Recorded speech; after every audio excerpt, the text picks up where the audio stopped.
అని చెప్పే వ్యక్తి, అంత మంచి వ్యక్తిని పట్టుకొని అతని పని అతను చేసుకుంటా పోతా ఉంటుంటే మీరందరూ ఒక చీడ పురుగుల్లాగా మధ్యలో వచ్చేసి ఇందులో భావాలు వేరే వేరే రకమైనటువంటి పదజాలాలు వాడుకుంటూ మొత్తాన్ని సమాజంలో ఉన్న ఒక కల్మషం లేని మనిషి యొక్క జీవితంలోకి అనవసరమైన సంఘటనలన్నీ తీసుకొని వస్తున్నారు. ఇది పూర్తిగా ఖండించదగ్గ విషయం. మిస్టర్ ప్రసాద్, నువ్వు ఇప్పుడు ఏడనో మాకు తెలియదు. నువ్వు అనంతపూర్లో ఉన్నావా, విజయవాడలో ఉన్నావా, హైదరాబాద్లోనే ఉన్నావా మాకు తెలియదు. మీరు ఫస్ట్ ఇమీడియట్గా ప్రెస్ మీట్ పెట్టి మా హీరో గారి అమ్మగారికి మీరు బహిర్గతంగా క్షమాపణ చెప్పాల్సిందే. నేను ఒకటి చెప్తున్నా, ఇంకొక చిన్న మాట గుర్తుంచుకో మిస్టర్ ప్రసాద్.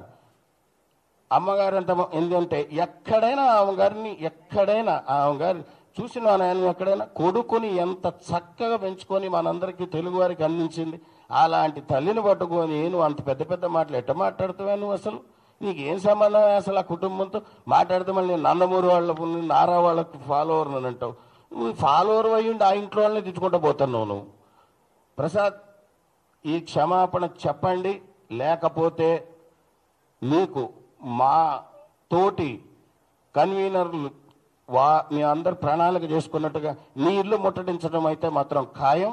పార్టీ వారికి కూడా పెద్దలకు ఒక విన్నపం, గతంలో కూడా చాలామంది నాయకులు మా నందమూరి తారక రామారావు గారి గురించి దుర్భాషలు ఆడినా మేము దాన్ని ఎంతో సహించి ఓపికతో మేమేం మాట్లాడకుండా ఉన్నాం.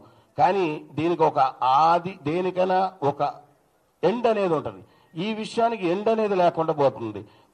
మన పార్టీలో ఉంటూ మన ఎమ్మెల్యే అయ్యిండి మహిళలకు ఎంతో గౌరవం ఇచ్చే పార్టీ అని చెప్పుకొని మన దాంట్లోనే ఇలాంటి విషయాలు రిపీట్ అవుతున్నాయి. కాబట్టి ఒకళ్ళపై చర్య తీసుకుంటే ఇది ఇకపై ఎవరు ఎలాంటి వాటికి దుస్సాహసానికి పాల్పడరు అన్న ఒక దీని విషయంతో మీకు దయచేసి మీ అందరికి రిక్వెస్ట్ చేసేది ఏంటంటే పార్టీ పెద్దలకి దీనిపై క్రమశిక్షణా చర్య ఇమీడియట్గా ప్రసాద్ గారి పైన తీసుకోవాలని చెప్పి మా నందమూరి తారక రామారావు గారి అభిమానుల తరఫున మేము అక్కడ లోపల ప్రభుత్వాన్ని మేము రిక్వెస్ట్ చేస్తున్నాం.